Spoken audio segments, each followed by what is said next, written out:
ल अब आजको क्लासमा हामीले एबिएस फोर्थ इयरको म्यानेजमेन्ट अफ फाइनेन्सियल इन्स्टिट्युसनको थ्योरी कुराहरू अध्ययन गर्छौँ। यसको थ्योरी कुरामा यसको लगभग न्युमेरिकल कुराहरू सकिएको छ। तपाईँले यापबाट मोबाइल एप्लिकेसनमा जानुभयो भने हेर्नुहोस् त, यसरी अब मोबाइल एप्लिकेसनमा हजुर जानुभयो भने मोबाइल एप्लिकेसनबाट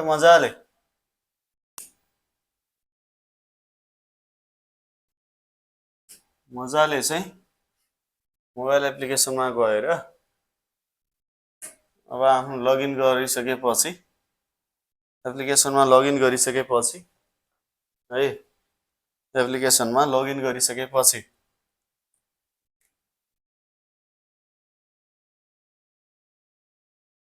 एकछिन लगइन हुँदैछ। यो लगइन गरेर हजुरले चाहिँ मजाले कुराहरू त पढ्न पाउनु नै भयो। यहाँनिर म्यानेजमेन्ट अफ फाइनेन्सियल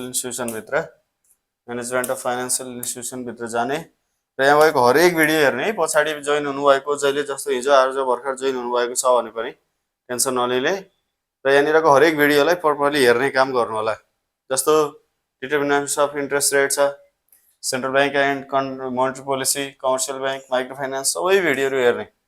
र अब चाहिँ यो पेन्सन फन्ड सकिसकेपछि सबै सक्यो न्युमेरिकल कुरा।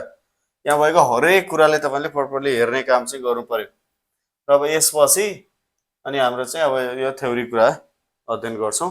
थ्योरी कुरा चाहिँ अलिकति जान्नुपर्छ हामीले, अलिकति थ्योरी कुरा पनि जान्नु चाहिँ पर्यो है। र अब थ्योरी सुरु गर्ने।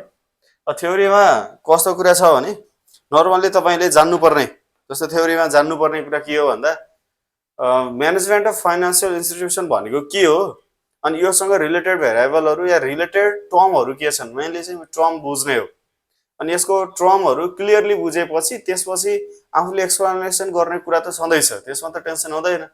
त्यसकारण तपाईँले म्यानेजमेन्ट अफ फाइनेन्सियल इन्स्टिट्युसन भनेको के हो, अब त्यहाँ फाइनेन्सियल इन्स्टिट्युसन भनेको के हो, अनि फाइनेन्स भनेकै के हो, सेक्युरिटिज के हो, कसरी ट्रेड हुन्छ, कुन मेकानिजम छ, यो समग्र कुराहरूलाई हजुरले डिटेलमा बुझ्नुपर्छ।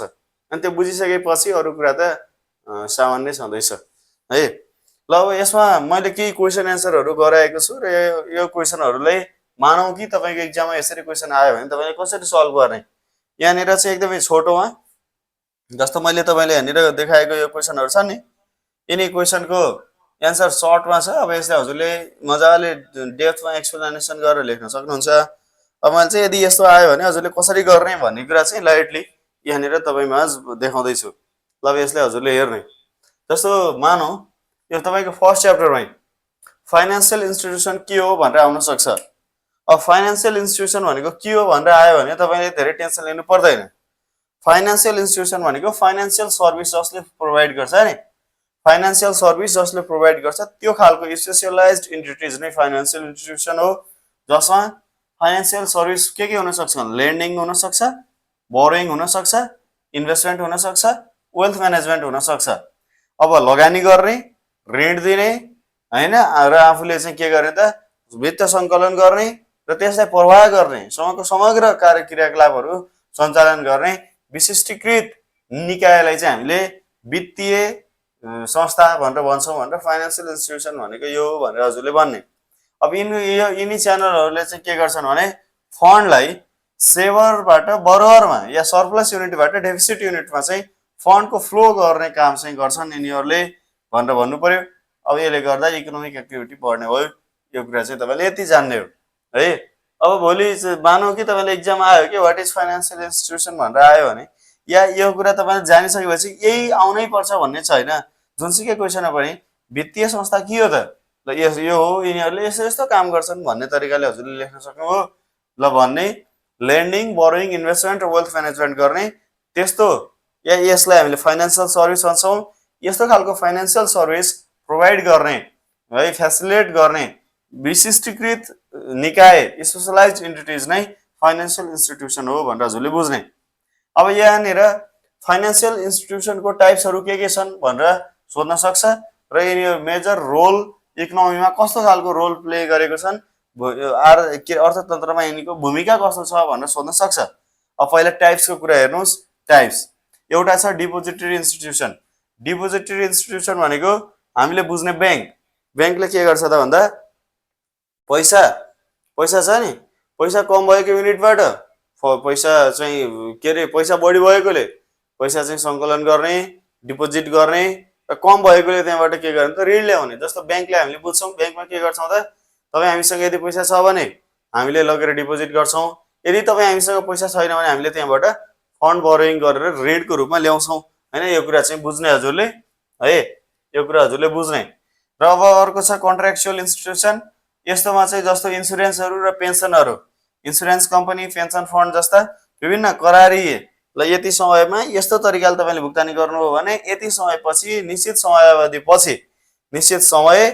अवधि पछि या यति भइसकेपछि विभिन्न खालको टर्म एन्ड कन्डिसन राखेर अहिले तपाईँले जस्तो पेन्सन फन्ड पढिसक्नु भएको छ, कुरु 10 वर्षसम्म पेमेन्ट गर्दै जाने, पछाडि चाहिँ 10 वर्षसम्म दिने या विभिन्न पछि एकमुष्ट दिने लमसममा या विभिन्न खालको सर्भिसहरू प्रोभाइड गर्छन्।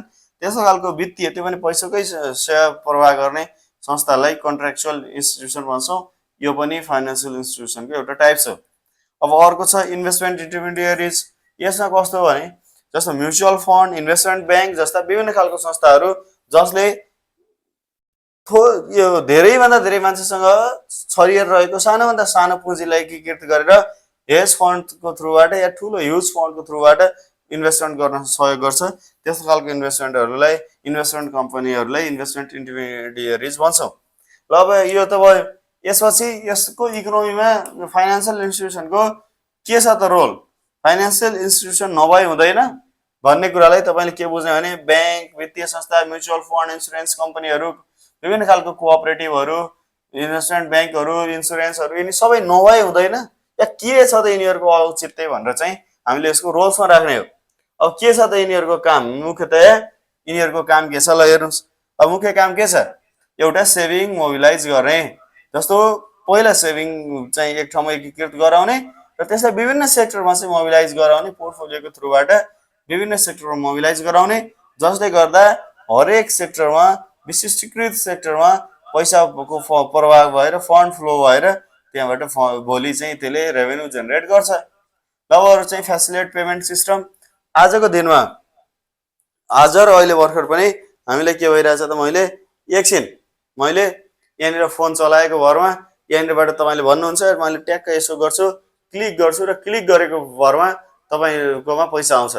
बत्तीको पैसा तिर्नु पर्यो भने बाबु बत्तीको पैसा तिर्नु पर्ने थियो भनेर बुवाले भन्नुभयो भने मैले यहाँनिर यसो हेर्छु, ट्याक्क गर्छु, तिरिन्छ। कहीँ जानु पर्ने छ, टिकट लिनु पर्ने छ भने मैले यहाँनिरबाट टिकट लिन सक्छु। हेल्थ इन्सुरेन्स प्रिमियमको हेल्थ इन्सुरेन्सको चाहिँ प्रिमियम पे गर्नुपर्ने थियो बाबु भनेर कसैले भने या मैले आफैले पनि पे गर्नु पर्यो भने ट्याक गरेँ, मैले पेमेन्ट गरेँ। यो खालको मेकानिजम कसले बिल्ड गर्यो त भन्दाखेरि यो सबै चाहिँ फाइनेन्सियल इन्स्टिट्युसनले बिल्ड गरेको हो। त्यसकारण पेमेन्ट मेकानिजमलाई फेसिलिटेट गर्ने पनि यसको भूमिका हो बुझ्ने। अब क्यापिटल इफिसियन्सीलाई एलोकेट गर्नेमा क्यापिटललाई इफिसियन्टली एलोकेट गर्ने पुँजी छ। पुँजीलाई विभिन्न स्रोतमा, कृषिमा, उद्योगमा, अर्को क्षेत्रमा विभिन्न विशिष्टीकृत क्षेत्रमा पोर्टफोलियोको थ्रुबाट एलोकेट गर्ने काम पनि कसले गर्छन् त इन्भेस्टमेन्ट यो कम्पनीहरूले गर्छन्। फाइनेन्सियल इन्स्टिट्युसनहरूले सबैलाई एकै ठाउँमा इन्भेस्टमेन्ट गर्ने र बेलुन टाइपको इन्भेस्टमेन्ट होइन कि पोर्टफोलियोको थ्रुबाट इन्भेस्टमेन्ट गर्ने काम पनि यिनीहरूले गर्छन्। र फाइनेन्सियल इन्क्लुजनलाई प्रमोट गर्ने, वित्तीय समावेशिता, वित्तीय सहभागितालाई चाहिँ प्रमोट गर्ने। अब यहाँनिर के हो भने सबैलाई चाहिँ यो वित्तीय ज्ञान दिने।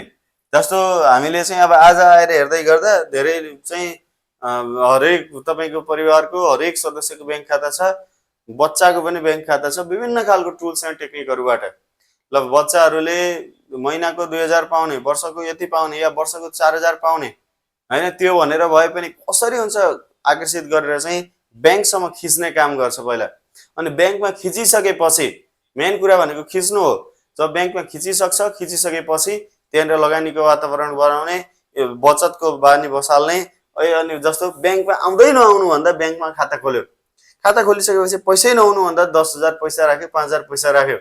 अब 5,000 राखिसकेपछि के हुन्छ थाहा छ, अहिले 5,000 राख्यो अनि अर्कोसँग हुन्छ। अब तपाईँको र मेरो भेट भयो, मेरो ब्याङ्कमा त 5,000 रुपियाँ थियो अनि चाहिँ तपाईँकोमा कति छ भन्दा 10,000 भनेपछि ओहो ल 5,000 बढी रहेछ भनेपछि मलाई पनि के मन लाग्न सक्छ त, ल डिपोजिट त गर्नुपर्दो रहेछ लाग्न सक्छ।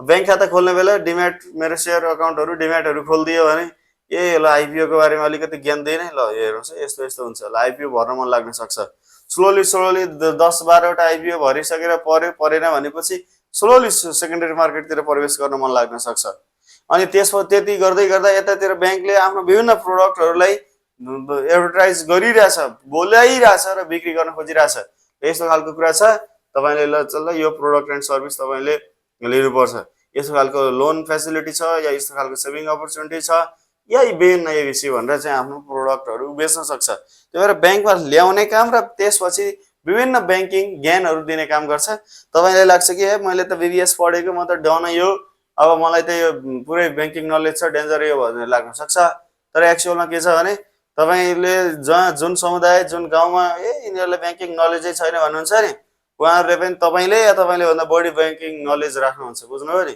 त्यो रियल प्र्याक्टिसमा त्यस्तो भइसकेको छ यो केले गर्दा भन्दा यो सबै चाहिँ कसले गरेको हो त यो चाहिँ फाइनान्शियल इन्स्टिट्युसनहरुको काम हो अब इकोनोमिक ग्रोथमा त हुने भइहाल्यो मान्छेले बिना अर्थमा खर्च गर्ने पैसालाई बैंकिङ च्यानलबाट ल्याएर एकीकृत गराएर अनि लगानीको रूपमा जब लगानी गरिन्छ त्यसपछि त्यसले केही न केही त सपोर्ट गर्ला नि जस्तो मसँग 10,000 रुपैयाँ छ मेरो दराजमै छ तपाईसँग 10,000 रुपैयाँ छ दराजमै छ यस्तै 1000 जनासँग रहेको पैसालाई ल्याएर लाखौं जनासँग भएको पैसालाई ल्याएर एक ठाउँमा ठूलो बनाउने र अनि करोडौं करोडको रूपमा चाहिँ इन्भेस्टमेन्ट गर्न सकियो भने त्यसले रोजगारी सिर्जना गर्ला आम्दानीको स्तर बढाउला त्यहाँबाट जेनेरेट त हुन्छ नि मनी यसरी चाहिँ त्यसले उत्पादन गर्छ र उत्पादन गरेपछि त्यसले कर तिर्छ रोजगारी दिन्छ सबै कुरा हुन्छ यो चाहिँ डिस्पोजेबल इन्कम बढेसँगै कन्ज्युमरको युजिङ ह्याबिट पनि बढ्छ पर्चेजिङ ह्याबिट बढ्छ त्यसले सबैले गर्दा इकोनोमिकको ग्रोथमा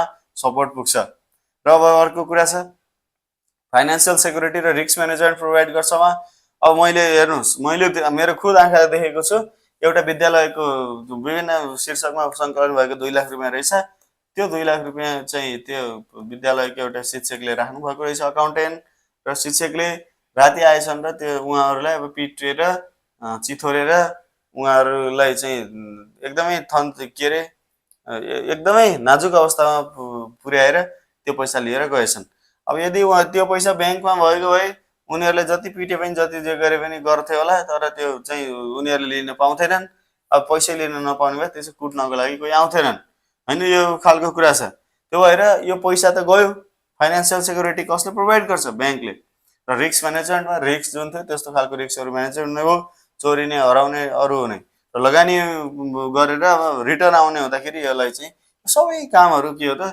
इकोनोमिकको ग्रोथमा फाइनान्शियल इन्स्टिट्युसनहरुको मेजर रोल छ भनेर हामीले बुझ्यौं है ल यसरी बुझ्ने ल यसपछि अर्को छ यहाँनिर अर्को क्वेशन के छ भने ल यस्तो खालको क्वेशन छ what are the major risk faced by financial institution explain each with example भनेर के कस्तो रिस्कहरु छन् र यो उदाहरण सहित चाहिँ विश्लेषण गर्नुस् भनेको छ रिस्कमा एउटा रिस्क छ क्रेडिट रिस्क भनेको के हो भने उधारोमा के रे ऋण लाने र नतिर्ने ऋण लिन्छन् तर ऋण तिर्दैनन् यो खालको रिस्कलाई हामीले क्रेडिट रिस्क भन्छौं के गर्छन् त ऋण लिन्छन् अनि ऋण लिएर नतिर्ने के ऋण लाने अनि नतिर्ने त्यस्तो पनि गर्छन् अब ऋण लगेर तिरेनन् भने त्यसबाट जोखिम सिर्जना भयो है ऋण लिए तर तिरेनन् भने के भयो त जोखिम सिर्जना भयो यस्तो काम गर्छन् संस्थाले अब त्यो एउटा रिस्क भयो अब इन्ट्रेस्ट रेट रिस्कको कुरामा इन्ट्रेस्ट रेटमा नि जस्तो अब पहिला के मानव उदाहरणको लागि आज भन्दा 3 वर्ष पहिला फिक्स्ड डिपोजिटको इन्ट्रेस्ट रेट 12% थियो कस्तो राम्रो थियो के त्यो मार्केट पहिला जब एमाले र माओवादीको 2/3 सरकार बनेको थियो नि त्यतिबेला स्टक मार्केट पनि माथि थियो र त्यो फेजमा मैले त्यो बनेको कारणले भनेको हैन ट्याक्कै त्यही समयमा भन्न खोजेको त्यो समयमा चाहिँ इन्ट्रेस्ट रेट यस्तो थियो पछि बिस्तारै यो गिजो लिँदै गयो आज चाहिँ फिक्स्ड डिपोजिटको इन्ट्रेस्ट रेट त 1 देखि 3% सम्म होला म्याक्सिमम 3% छ यस्तो छ आजको इन्ट्रेस्ट रेट अब मानौ तपाईले डिपोजिट गर्नु भएको छ टन्नै पैसा डिपोजिट गर्नु भएको छ बैंकले तपाईलाई 12% मा खुरु ब्याज दिनु परेको छ आज चाहिँ यदि अब आज डिपोजिटर्सहरुले कति डिपोजिट के रे तपाईलाई 12% दिनु परिरहेछ आज त 12% हैन 4-5% मा त लोन नै पाइरहेछ अब आज आफूले लोन 4-5% मा दियो, ब्याङ्कको कमाइ 4-5% मा हुने र खर्च चाहिँ दिनुपर्ने 12% मा हुने, यस्तो खालको इन्ट्रेस्ट रेट घट्ने या बढ्ने कारणले सिर्जना हुने जोखिम हो इन्ट्रेस्ट रेट रिस्क। बुझ्नुभयो नि, यो कुरा हो। अब लिक्विडिटी रिस्कमा सर्ट टर्म अब्लिगेसन पे गर्न नसक्ने विभिन्न खालको चाहिँ यदि डिपोजिटर्सहरू ब्याङ्कले के गर्छ भने टन्न पैसा थुपारेर राख्दैन। जस्तो ब्याङ्कको अहिले टोटल डिपोजिट मानौँ 10 करोड, 10 अरब, 50 करोड, 50 अरब, 2 अरब, 10 अरब जति भन्यो, त्यो छ भने त्यो पैसा सबै ब्याङ्कमा राख्ने त होइन, त्यो पैसा लोनको रूपमा प्रवाह गरेको हुन्छ। अब त्यो पैसा लोनको रूपमा प्रवाह गर्दै गर्दा के भयो भने यदि एकैपटक कोही आएर डिपोजिटर्सहरू आएर ल मेरो पैसा ल्याउनुहोस् भनिसकेपछि ब्याङ्कसँग त्यति धेरै पैसै हुँदैन, थोरै 4, 5, 8, 10% मात्रै क्यासको रूपमा राखेको हुन्छ। अब मानौँ 50% डिपोजिटर्स आएर मेरो पैसा चाहियो भनेपछि तिम्रो पैसा म दिन सक्दिनँ, त्यो त रेसनल कुरा हुँदैन, त्यस्तो हुँदैन। त्यसकारण त्यो खालको अवस्थाले या त्यो अवस्थाले सिर्जना गर्न सक्ने जोखिमलाई लिक्विडिटी रिस्क भन्छौँ। त्यस्तो पनि हुन्छ। जस्तो त्यो किन हुन्छ भन्ने कुरा बुझ्ने, किन र कस्तो अवस्थामा हुन्छ भने जस्तो कुनै दिन एक दिन चाहिँ यस्तो भयो, कोभिड भयो नि। कोभिडको बेला के हो, मान्छेलाई चाहिँ पैसा चाहियो, क्यास चाहियो। किनभने तरकारी किन्न जानु पर्यो, नजिक जानु पर्यो, सबै अब क्यास चाहियो कि फटाफट, यता गर्नु पर्यो उता गर्नु पर्यो, गाउँतिर जानु पर्यो, बस्नु पर्यो, क्यास चाहियो। सबैले क्यास ब्याङ्कबाट तान्दै गर्दा ब्याङ्कसँग पैसै छैन। अब त्यहाँनिर त्यो बेला समस्या भएर लिमिट लगाइदिएको थियो नि, एक दिनमा ल 5,000, 10,000, 15,000, 20,000 भन्दा बढी पाउनुहुन्न भनेर। अब त्यहाँ मैले ब्याङ्कमा डिपोजिट गरेको मेरो पैसा ब्याङ्कले मलाई दिन सक्नुपर्छ, त्यो मेरो कुरा हो, त्यो मैले भन्ने कुरा हो। ब्याङ्कले दिन नसक्दाखेरि जुन जोखिम सिर्जना भयो नि, त्यसलाई भन्छौँ लिक्विडिटी रिस्क। अब अर्को छ मार्केट रिस्क। मार्केट रिस्क भनेको फरेन एक्सचेन्जमा आएको चेन्जेसले या स्टकको प्राइसमा आएको चेन्जेसले या भनौँ न मार्केटको मुभमेन्टमा आएको चेन्जेसले, मार्केट मुभमेन्टको कारणले लस भयो भने त्यसलाई मार्केट रिस्क भन्छौँ। जस्तो हिजो मात्रै $134 रुपियाँमा $1 किन्न सकिन्थ्यो, आज यो लगभग 150 को अराउन्डमा पुगिन लागिसक्यो। अब यही तरिकाले बढ्दै जाने हो भने के हुन्छ है। अब यस्तो खालको अवस्थाले सिर्जना हुने जोखिमलाई मार्केट रिस्क भन्छौँ। अब अपरेसनल रिस्क छ। अपरेसनल रिस्क भनेको आफ्नो इन्टरनल फेलियरको कारणले या इन्टरनल फ्रडको कारणले, म्यानेजमेन्टबाट बिओडीबाट हुन सक्ने फ्रड एन्ड फेलियरको कारणले हुन सक्ने लसेसलाई अपरेसनल लस भन्छौँ। या डेली अपरेसन या अपरेटिङ एक्टिभिटिजमा हुन पर्ने जुन पारदर्शिता छ या इफिसियन्सी इफेक्टिभनेस त्यो नभएको कारणले सिर्जना हुन सक्ने जोखिम हो। कतिको हामीले कुरा सुनिरहेको छौँ बिओडीको अध्यक्षले के गर्यो त भ्रष्टाचार गर्यो, यो गर्यो त्यो गर्यो, दुनियाँ गर्यो होइन, यो खालको कुरा छ। अब त्यस्तो खालको रिस्क चाहिँ अपरेसनल रिस्क हो। अब अर्को छ लिगल एन्ड रेगुलेटरी रिस्क। अब यहाँनिर के हुन्छ भने अब यहाँनिर चाहिँ जस्तो विभिन्न खालको कानुनी तथा नियामक निकायबाट सिर्जना हुन सक्ने जोखिमहरू हो। अब समयमा चाहिँ हामीले नीति नियमको पालना गरेनौँ भने त्यसबाट हामीले के गर्नुपर्छ त जरिवाना पेनल्टिजहरू पे गर्नुपर्छ। त्यस्तो खालको रिस्कलाई चाहिँ लिगल एन्ड रेगुलेटरी रिस्क भन्छौँ। र यो विभिन्न खालको रिस्कहरू चाहिँ फाइनेन्सियल इन्स्टिट्युसनहरूले फेस गर्न सक्ने रिस्कहरू हुन्। ल यसरी चाहिँ हजुरले कुरा बुझ्ने। ल अब अर्को कुरा हेर्नुहोस्। ल यसै गरी यो trace the development of financial institution in Nepal, what major changes have occurred in recent decades भनेर यो चाहिँ अब फाइनेन्सियल इन्स्टिट्युसनको नेपालमा कस्तो विकासमा भएको विकासक्रम भन्नुहोस् र यसको चाहिँ के छ यो अहिलेको दशकमा कस्तो खालको चेन्ज आयो भनेको छ। अब यो फाइनेन्सियल इन्स्टिट्युसनहरूको कुरा गर्दा यसो गरेँ कस्तो हो भने अब हाम्रो पहिला चाहिँ ब्याङ्क थिएनन्, पैसा पनि थिएन, हाम्रो आफ्नो केही थिएन। अब यो 90 को दशकमा 1990s पछि अब 1993 मा मात्रै राणाले चाहिँ के गर्नुभयो त भने ब्याङ्कको स्थापना गर्नुभयो, Nepal bank limited. Nepal bank limited स्थापना गरिसकेपछि नेपाल ब्याङ्क लिमिटेडले नै आफै केन्द्रीय ब्याङ्क, आफै चाहिँ अर्को ब्याङ्कको रूपमा चाहिँ मजाले अपरेट गर्यो, कारोबार गर्यो। अब पछि गइसकेपछि बिस्तारै अब यो त हुँदो रहेनछ, केही रुपियाँहरू पनि निष्कासन भयो। त्योभन्दा पहिला नेपालमा पुरै चाहिँ के मात्रै कारोबार हुन्थ्यो त इन्डियन करेन्सी मात्रै कारोबार हुन्थ्यो। एक त अब करेन्सीको ट्रेड नै हुन्थेन त्यति बेला। हुने भनेको बार्टर सिस्टम हो, मैले गहुँ दिने धान ल्याउने, धान दिने पिठो ल्याउने, पिठो दिने बाख्रा किन्ने, बाख्रा दिने भैँसी ल्याउने, भैँसी दिने सुन किन्ने, त्यही खालको कुरा हो। घिउ बेच्ने नुन किन्ने, त्यही खालको कुरा हो। अब पछि गएर बिस्तारै चाहिँ क्रमिक रूपमा आउँदै गर्दा भारतीय रुपियाँको नेपालमा हावी भयो र भारतीय रुपियाँ ट्रेड हुन थाल्यो। अब यो गर्दै गर्दा पछि गएपछि अब 2013 मा चाहिँ यो 12 राष्ट्र बैंक इन 2012 को माताहत हुने गरी यो राष्ट्र बैंकको स्थापना भयो। त्यसपछि फेरि औद्योगिक विकास निगम अनि वाणिज्य के रे त्यसपछि के हो कृषि विकास बैंक, वाणिज्य बैंक हुँदै चाहिँ अब नोबेल बैंक 38 ताका पछि औद्योगिकरण अनि यो निजीकरण यिनीको कारणले गर्दा र विदेशी लगानीको बैंकहरू पनि स्थापना हुन थाले। अनि त्यसपछि बिस्तारै अब बैंकिङ चाहिँ एकदमै बढेर फेरि टपमा पुग्यो। अनि टपमा पुगिसकेपछि बैंकको संख्या त बढ्यो, नम्बर अफ बैंक बढ्यो, तर खुबी अफ बैंक भएन, क्षमता चाहिँ भएन बैंकको। अब जब बैंकको क्षमता छैन, एउटा ठुलो हाइड्रो पावरमा इन्भेस्टमेन्ट गर्नु पर्यो भने पनि एउटै बैंकले हम्मे पर्ने अवस्था भयो। यो हुँदाखेरि अब के गर्नु पर्यो त, यिनीहरू धेरै बैंकको नम्बर भन्दा पनि क्यापेसिटी वाइज चाहिँ बढाउनु पर्यो भनेर मर्जर एक्ट 2068 आएपछि अब बैंक तथा वित्तीय संस्थाहरू मर्जर हुन थाले र अहिले अब बैंकको संख्या थोरै छ, अलिक क्षमतायुक्त बैंकहरू छन्। अझै आवश्यकता अनुसार यिनीहरूलाई मर्जर गर्ने के गर्ने भन्ने कुरामा त डे टु डे अभ्यास भइरहेको छ, काम पनि भइरहेको छ। अब रिसेन्टली चाहिँ ग्रे लिस्टमा पारेको हुँदाखेरि हाम्रो बैंकहरूलाई या हाम्रो banking system, Nepalese banking system लगायत अनि विभिन्न मुलुकको ब्याङ्किङ सिस्टमलाई अब यहाँनिर चाहिँ अलिकति समस्या हो कि जस्तो हो। अब बिस्तारै पनि क्रमिक रूपमा त्यो सुधार हुन्छ, पहिला पनि भएको थियो, त्यो सुधार भयो। अब केही समय अलिकति डाउन होला मार्केट, एउटा लयमा आउने बेलासम्म। अनि जब मार्केट अलिकति एउटा लयमा आउँछ त्यसपछि त्यहाँबाट रेसनल तरिकाले बिस्तारै बढ्दै जान्छ। अझै पनि केही समय चाहिँ मार्केट डाउन नै होला जस्तो लाग्छ मलाई चाहिँ, किनभने अब यहाँनिर जति चाहिँको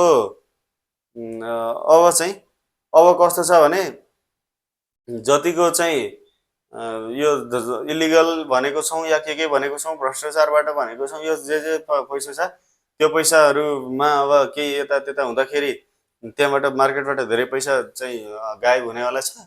अर्को कुरा के छ भने अब लगानी गर्ने ठुलो इन्भेस्टर्सहरू जो हो, पैसा हुनेहरू पनि पैसाको लगानी गर्न अब डराउँछन्। किनभने के हो कसो हो, यहाँनिर हिजोको जुन च्यानल थियो, हिजो मानव उदाहरणको लागि मैले ठेक्का पाउने एउटा च्यानल थियो, मैले यो वर्ष हरेक वर्ष मैले 10-10 करोडको ठेक्का पाउँथेँ, त्यहाँबाट मेरो 3 करोड नाफा हुन्थ्यो र मैले इन्भेस्टमेन्ट गर्छु भन्ने हुनसक्थ्यो। अब त्यो ठेकदारले त्यो ठेक्का नपाउन सक्छ या अर्को जेसुकै कुरा हुनसक्छ र केही समय अलिकति भएर पछि रेसनल तरिकाले चाहिँ स्लोली चाहिँ बढ्ला, त्यस्तो होला। अब ब्याङ्किङ सेक्टरको कुरामा पनि यस्तै हो, बुझ्नै अब यिनी कुरा त यहाँनिर छँदैछन्, डेट वाइज तपाईँले हेर्न सक्नुहुन्छ। अब डिटर्मिनेन्ट्स अफ इन्ट्रेस्ट रेट छ नि, यसमा चाहिँ इन्ट्रेस्ट रेटलाई के कस्तो कुराले प्रभाव पार्छ भने तपाईँले इन्ट्रेस्ट रेटको फर्मुला टक्क तपाईँलाई थाहा छ। पहिला nominal interest rate plus inflation premium, जुन चाहिँ के हो average expected inflation premium, liquidity risk premium, default risk premium, सबै कुरा जे छन् नि, म्याच्युरिटी रिस्क प्रिमियम, ती सबैले चाहिँ प्रभाव पार्छन् भनेर यिनै कुराहरू लेख्ने हो, अरू केही होइन।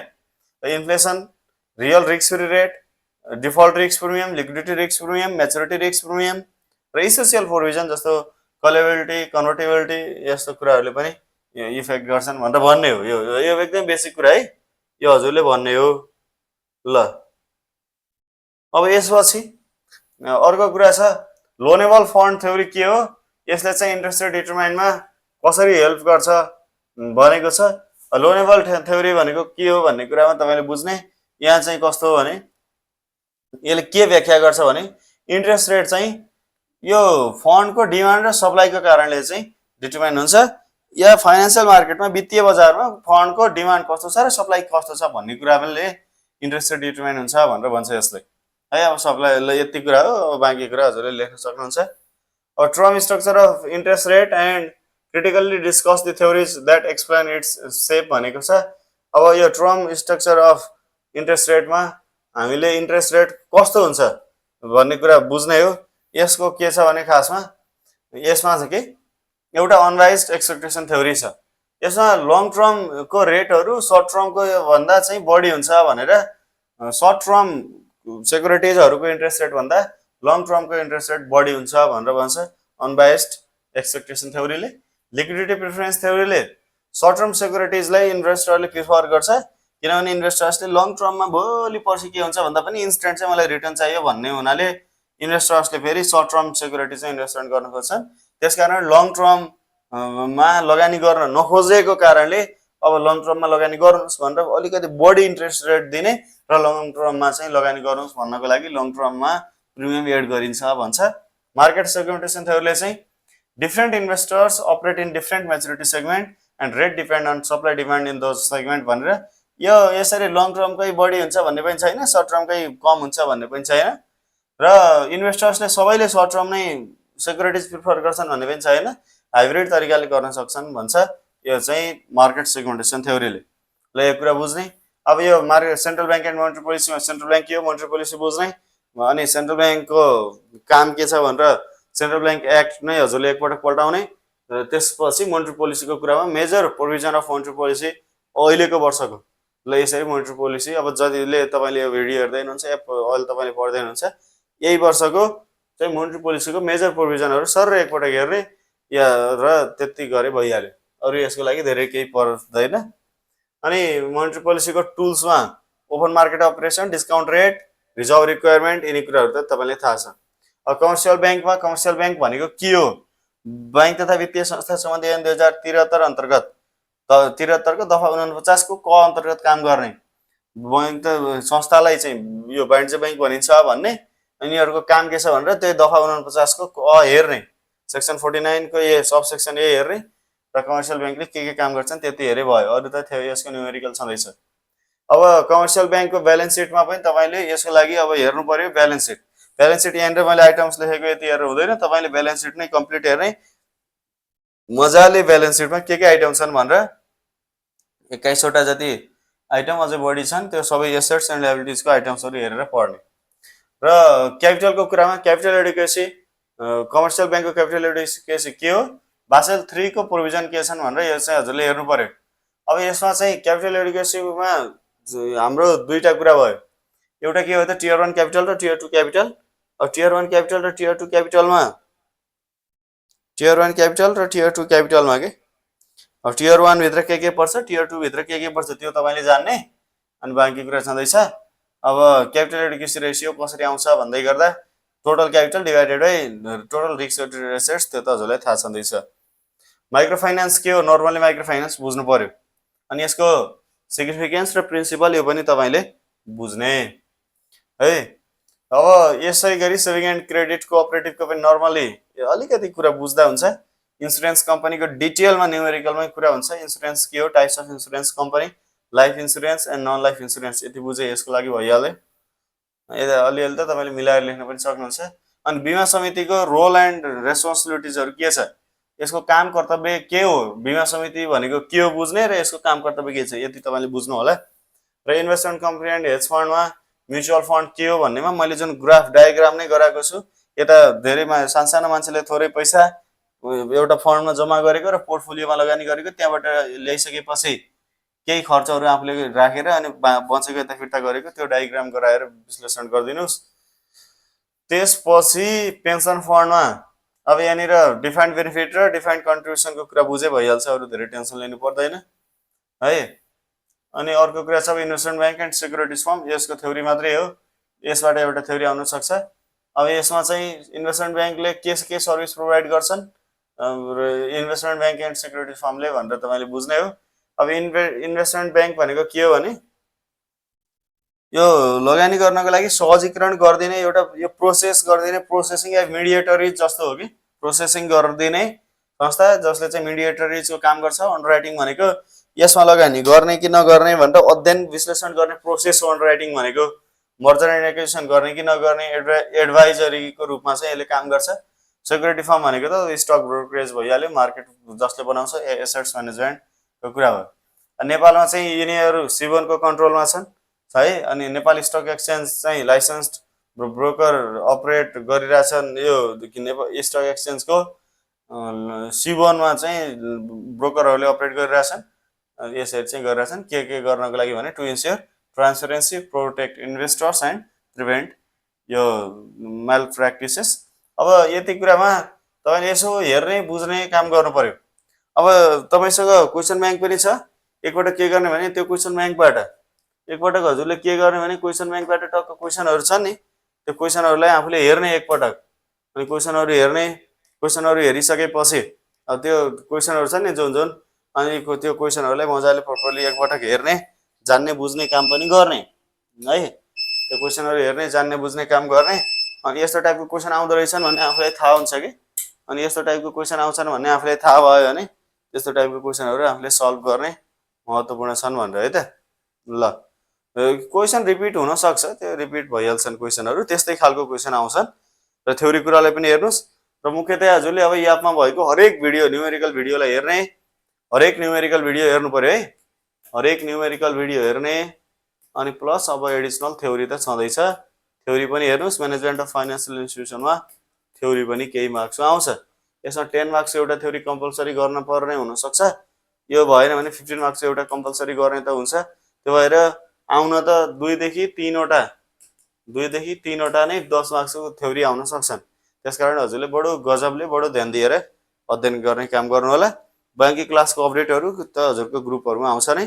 अब मेन कुरा हजुरले यापबाट भिडियोहरू हेरेर एकदमै प्रपरली अध्ययन गर्नु पर्यो है त। ल टार्गेट त राख्नु पर्यो 80 को है त। ल बाँकी केही भयो भने फेरि छलफल गर्दै जाउँला। Recording stopped.